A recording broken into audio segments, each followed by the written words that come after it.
জীবন সংগ্রামে শ্রীকৃষ্ণের সমর্থন। জীবনের পথে চলতে গিয়ে আমরা নানান প্রতিবন্ধকতা, চ্যালেঞ্জ এবং সংগ্রামের সম্মুখীন হই।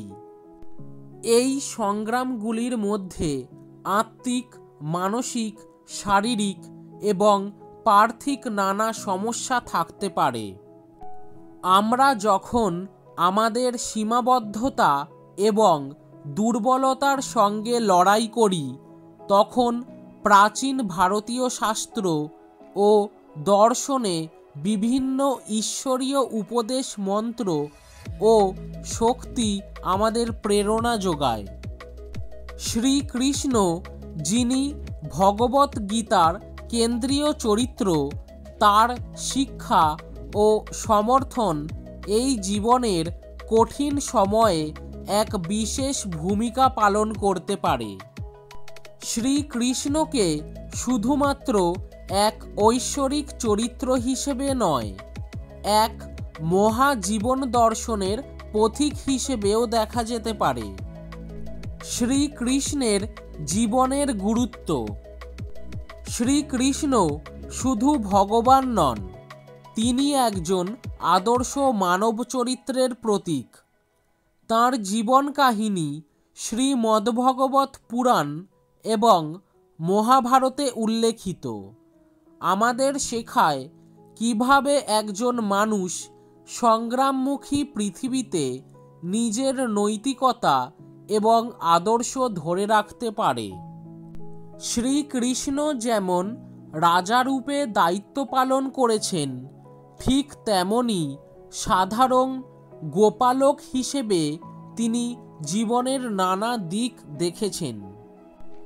এই দুই ভিন্ন পরিস্থিতির মাধ্যমে তিনি বুঝিয়েছেন যে জীবনের সার্থকতা শুধু আর্থিক বা সামাজিক অবস্থানে নয়, বরং নিজের আধ্যাত্মিক বিশ্বাস এবং ন্যায়ের পথে চলা নিহিত।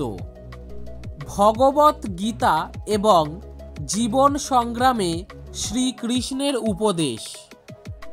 জীবনের প্রতিটি ক্ষেত্রেই ভগবত গীতা মানব মনের গভীরে পৌঁছে প্রয়োজনীয় উপদেশ দিতে সক্ষম।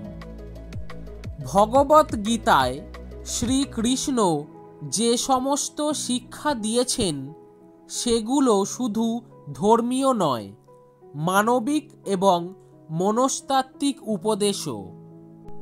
গীতার কেন্দ্রীয় উপদেশ হল কর্মযোগ, অর্থাৎ কাজ করো, ফলের আশা করো না। এই উপদেশ শুধু আধ্যাত্মিক বা ধর্মীয় পথে নয়, কর্মজীবন এবং ব্যক্তিত্ব জীবনে অত্যন্ত কার্যকরী।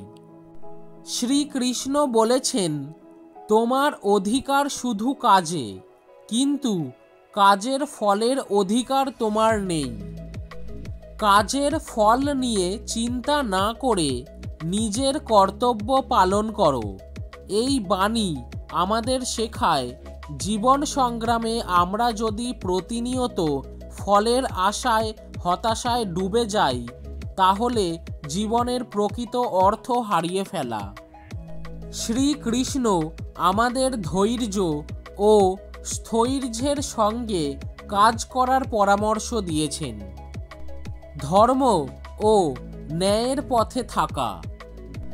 জীবনের প্রতিটি স্তরে সৎ ও ন্যায়ের পথে থাকা অত্যন্ত কঠিন হয়ে দাঁড়ায়। অনেক সময় অন্যায়ের বিরুদ্ধে লড়াই করার জন্য আমাদের অন্যায়ের মুখোমুখি হতে হয়। মহাভারতের যুদ্ধক্ষেত্রে দাঁড়িয়ে অর্জুন নিজের পরিবারের বিরুদ্ধে যুদ্ধে লিপ্ত হতে দ্বিধাগ্রস্ত হচ্ছিলেন। তখন শ্রীকৃষ্ণ তাকে স্মরণ করিয়ে দেন যে জীবনে ন্যায়ের প্রতিষ্ঠার জন্য কখনো কখনো কঠোর সিদ্ধান্ত গ্রহণ করতে হয়। ভগবত গীতার একটি গুরুত্বপূর্ণ অংশ হল যেখানে শ্রীকৃষ্ণ অর্জুনকে বলেন, ধর্মক্ষেত্রে কুরুক্ষেত্রে সংগ্রামে পাপ ও অন্যায়ের বিরুদ্ধে রুখে দাঁড়াও। ধর্মের জন্য সংগ্রাম করাই তোমার কর্তব্য। এখানে ধর্ম শব্দটি শুধুমাত্র ধর্মীয় আচার বিচার নয়, বরং আদর্শ ও ন্যায়ের প্রতীক।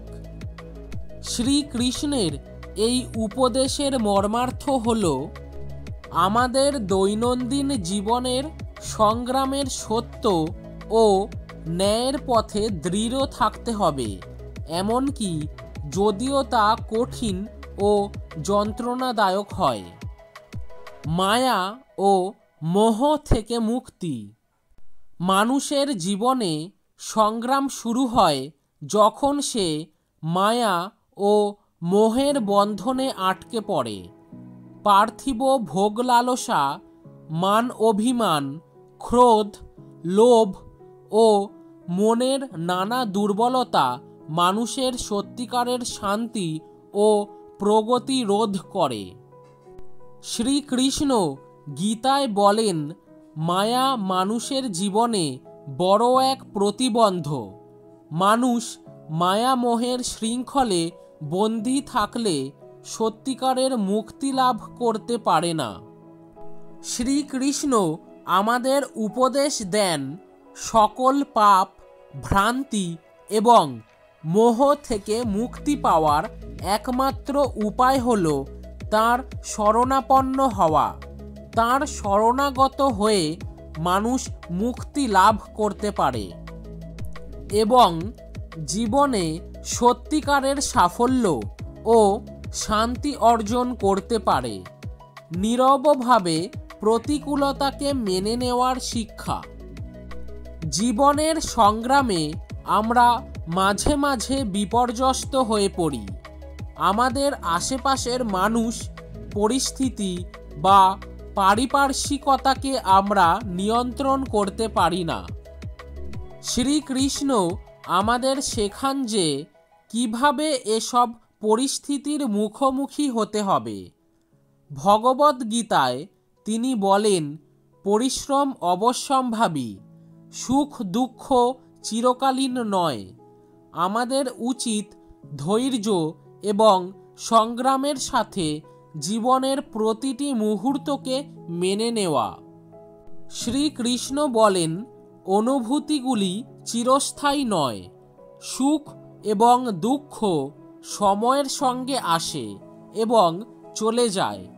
আমাদের উচিত এই পরিবর্তনশীল অনুভূতিগুলিকে ধৈর্যের সঙ্গে মেনে নেওয়া। শ্রীকৃষ্ণের এই শিক্ষা আমাদের জীবনের প্রতিকূল পরিস্থিতিকে নীরবভাবে গ্রহণ করতে শেখায়। সঠিক সিদ্ধান্ত গ্রহণের ক্ষমতা। জীবনের প্রতিটি মুহূর্তের সঙ্গে সঠিক সিদ্ধান্ত নেওয়া অত্যন্ত গুরুত্বপূর্ণ। মহাভারতের শ্রীকৃষ্ণ তাঁর বুদ্ধি, কৌশল ও পরামর্শ দিয়ে পাণ্ডবদের সর্বদা সিদ্ধান্ত গ্রহণে সাহায্য করেছেন। জীবনের কোনো সংকটে বা দুর্দিনে শ্রীকৃষ্ণের উপদেশ মনে রাখলে আমরা সঠিক সিদ্ধান্ত গ্রহণ করতে পারি।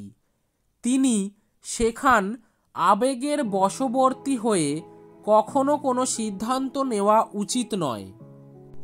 ধৈর্য ধরে বিবেচনার সাথে বাস্তবতাকে বুঝে সিদ্ধান্ত নিতে হবে। শ্রীকৃষ্ণের ভক্তিতে মুক্তির পথ। শ্রীকৃষ্ণ এক আধ্যাত্মিক আদর্শ নন, তিনি ভক্তির এক উজ্জ্বল প্রতীকও বটে। শ্রীকৃষ্ণের প্রতি ভক্তি এবং সম্পূর্ণ আত্মসমর্পণের মাধ্যমে একজন ব্যক্তি জীবনের যে কোনো কঠিন পরিস্থিতি অতিক্রম করতে পারে। শ্রীকৃষ্ণ বলেছেন, যে আমার উপর ভক্তি করে আমি তাকে কখনো বিপদে ফেলি না।